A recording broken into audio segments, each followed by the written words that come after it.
Et nous retrouvons comme promis Dr Franck Séninger, bonjour. Oui, bonjour. Merci de revenir à l'antenne car on a déjà eu l'occasion de se parler ces dernières années, notamment en 2016 pour Amour de rire ou plus récemment pour La Parfaite, c'était déjà en 2017 aux éditions Fortas et vous nous revenez toujours, vous êtes fidèle aux éditions Fortas avec déjà votre 7e roman, Mythologos.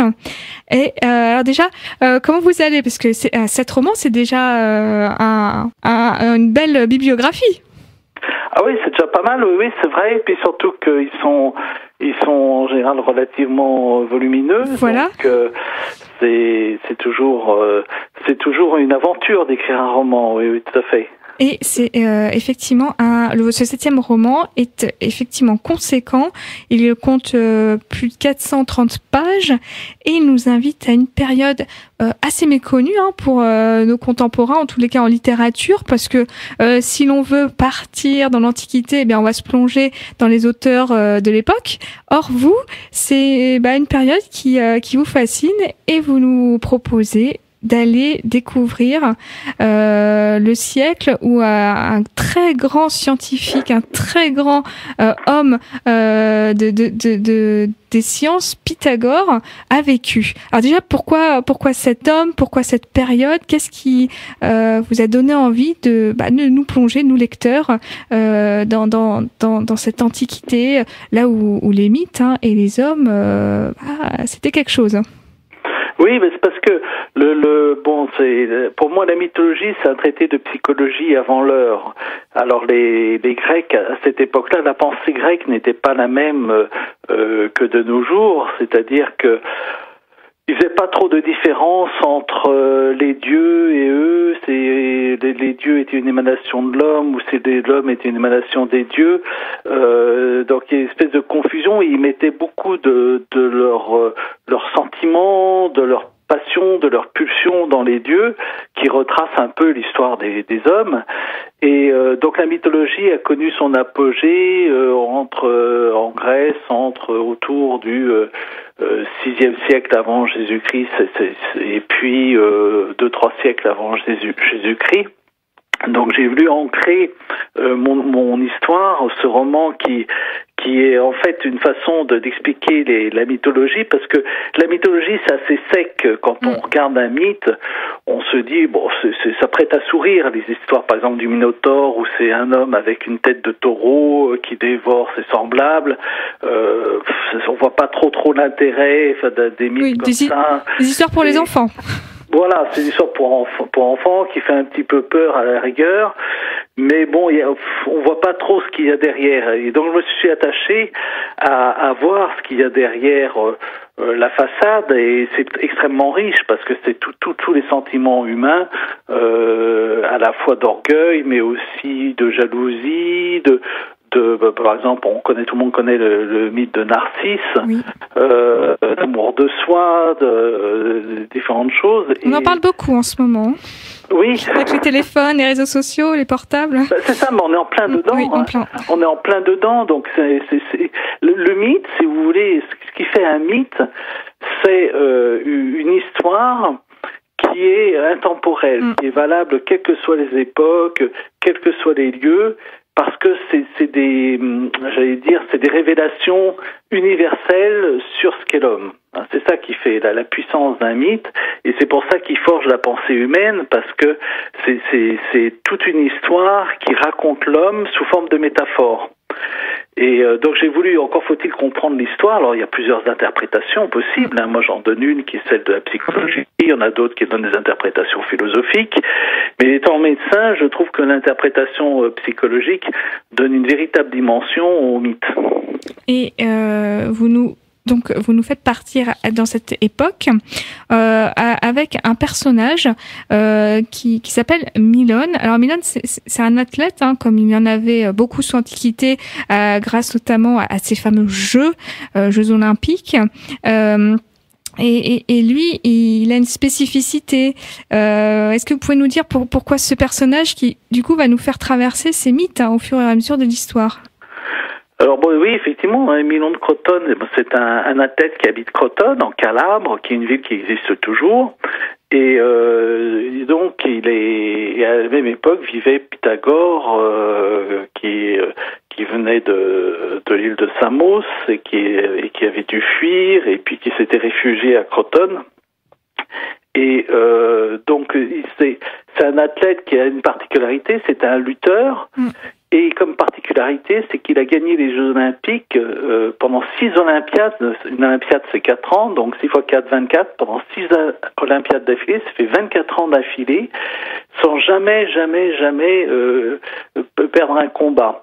Alors, c'est un peu comme s'il avait gagné le Grand Chelem, parce qu'on parle des Jeux Olympiques, mais il y avait aussi les Jeux Pythiques à Delphes, il y avait les Jeux ismiques à Corinthe, il y avait les Jeux néméens à Némée, et il y en avait un par an.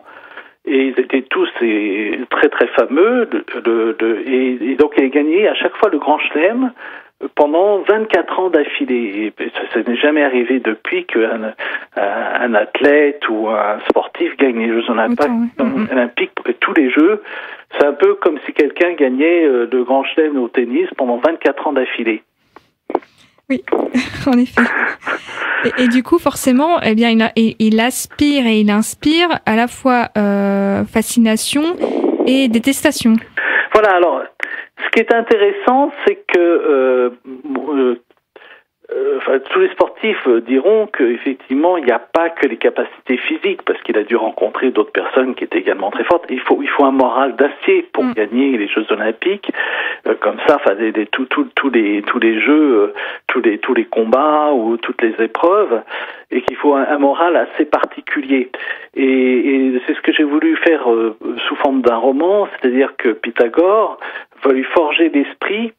Parce que Pythagore, c'est le premier philosophe que le monde occidental ait connu, et c'est aussi un grand mathématicien, tout le monde connaît le théorème de Pythagore, et donc il lui a forgé l'esprit. Il avait une école qui s'appelle l'école pythagoricienne, où il avait des élèves, et il a formé Milon dans mon histoire pour il gagne ses combats sans jamais douter de lui, avec une constance.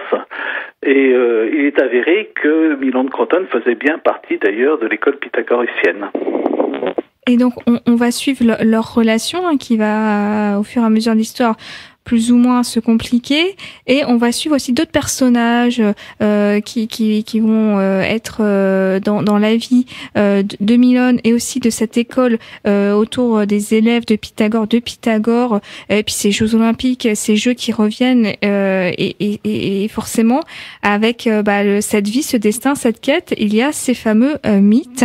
Vous avez nommé vos chapitres selon les mythes qui vont donc influencer le chapitre qu'on va suivre, l'histoire, le déroulement de ce qui va suivre. On en découvre des très nombreux, on en redécouvre d'autres parce qu'il y en a qu'on a peut-être vu rapidement à l'école et ou même dans des lectures, et là vous les remettez donc dans une nouvelle dans une histoire.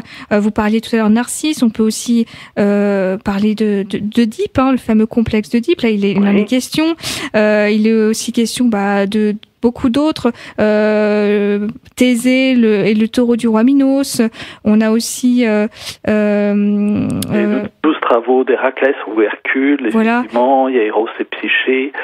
Oui, il y en a beaucoup, effectivement. Et alors, comment s'est passée l'écriture? Vous êtes vous avez utilisé, vous avez mis de côté les mythes les plus significatifs dans la vie d'un homme, et vous avez essayé de les intégrer au fur et à mesure de l'histoire. Comment ça se passe au niveau de l'écriture? Au niveau de l'écriture, c'est-à-dire que le auteur, dans un roman, il faut que le héros ait des failles, parce que si c'est un Superman qui gagne tout sans aucune difficulté, on peut pas se projeter dans quelqu'un comme ça. Donc c'est quelqu'un effectivement qui doit affronter des difficultés, voire des épreuves personnelles dans sa vie. Et les mythes l'aident de manière un peu métaphorique à surmonter ça. Il comprend justement quelles sont ses failles, quels sont ses fantômes à travers les mythes, et ça lui permet les surmonter. Et donc j'ai trouvé des mythes qui correspondaient à sa vie, puisque c'est encore une fois quelqu'un qui existait, qui pouvait correspondre à la vie d'un homme qui est un sportif émérite, mais qui a aussi dans sa vie des amours, qui a des parents qui peuvent décéder, avec toutes les épreuves d'une vie, de raccrocher ça à des grands mythes de l'Antiquité. Et on va découvrir, comme dans de nombreux mythes, un personnage donc qui a ses failles et qui a une fin. On va pas aller plus loin, mais qui rappelle là encore les mythes. Hein. Les héros ne finissent pas toujours. Oui, d'ailleurs, j'étais assez content de la fin parce que c'est vrai que je dirais que c'est un roman qui est vraiment très très abouti entre sa vie personnelle et puis les mythes où ça colle pratiquement parfaitement, et la fin étant vraiment ce qui lui est arrivé en plus. Un vrai destin de héros grecs, de héros mythologiques, et comme vous le rappelez, la dernière phrase, c'est la légende de Milone peut donc commencer. C'est vraiment, enfin, c'est juste avant l'épilogue, c'est vraiment ça. Cet homme est un héros d'un conte, que l'on va donc découvrir au fur et à mesure et croiser donc des personnages là encore comme lui, comme Pythagore, des personnages. En plus, vous mettez de nombreux dialogues, parce qu'évidemment, il faut rentrer dans les chaussons de ces personnages, c'est-à-dire il faut qu'ils croisent d'autres personnages. Et lorsqu'on lit les dialogues, on a vraiment l'impression d'y être, car à la fois on sent que c'est une autre époque, mais aussi c'est un langage familier, actuel, oui. Voilà, que l'on peut retrouver dans d'autres romans, mais on ressent les valeurs de ces fameux mythes. On se dit il est question parfois d'inceste, d'amour, de haine, de trahison, tous les bons ingrédients d'un très bon roman, et qui en plus nous rappelle les mythes de l'Antiquité. Mythologos, c'est le titre. Alors je sais qu'on peut vous retrouver sur internet, vous avez votre propre site, seninger.fr, on l'appelle SENNINGER.fr. On peut suivre votre actualité. Alors vous étiez le mois dernier en dédicace.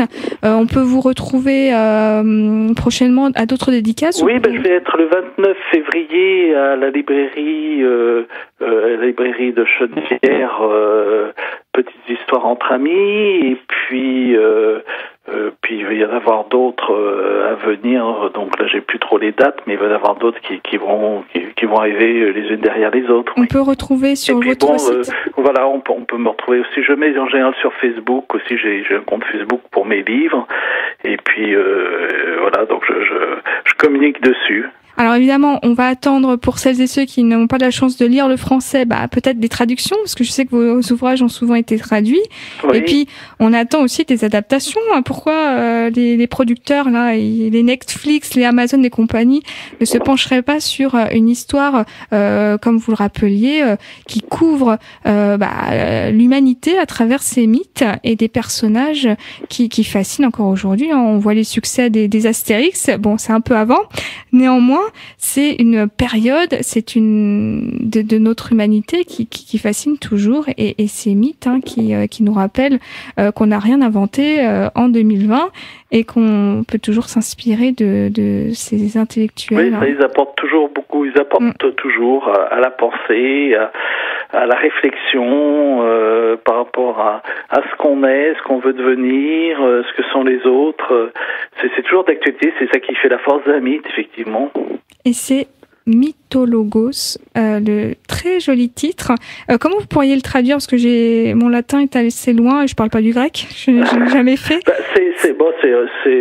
C'est un peu mythologie, mais en grec, et comme ça se passe, parce que c'est en Calabre, en Italie, mais le sud de l'Italie fait partie de la Grande Grèce, oui. Et donc c'était des Grecs qui étaient là au VIe siècle avant Jésus-Christ, et donc c'est mythologie, mais en grec en fait. Très bien.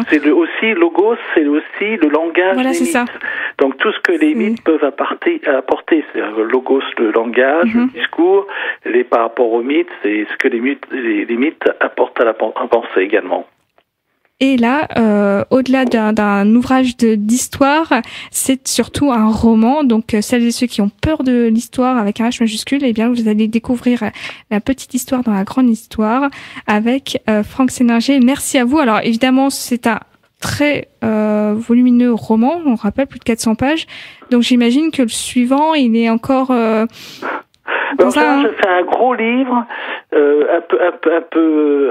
assez dense, et je le fais suivre en général d'un livre plus léger. Donc le prochain sera plus léger.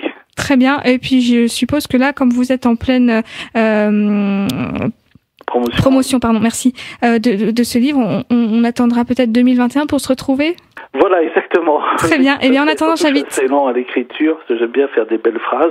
Oui, donc et c'est le cas. Un petit peu long. C'est le cas. Et justement, j'invite nos amis auditeurs à découvrir Mythologos en librairie. C'est paru aux éditions Amfortas. Si vous voulez retrouver l'auteur, vous l'avez compris, le site séninger.fr ou la page Facebook. Vous cliquez Franck Séninger, Mythologos, vous retrouvez rapidement la page de l'auteur avec les dates des prochaines rencontres. Merci encore à vous, Franck Séninger. On vous souhaite beaucoup de bonheur avec ce livre. Et puis, beaucoup. À très bientôt pour un nouvel ouvrage. À bientôt. Avec plaisir. Au revoir. Au revoir.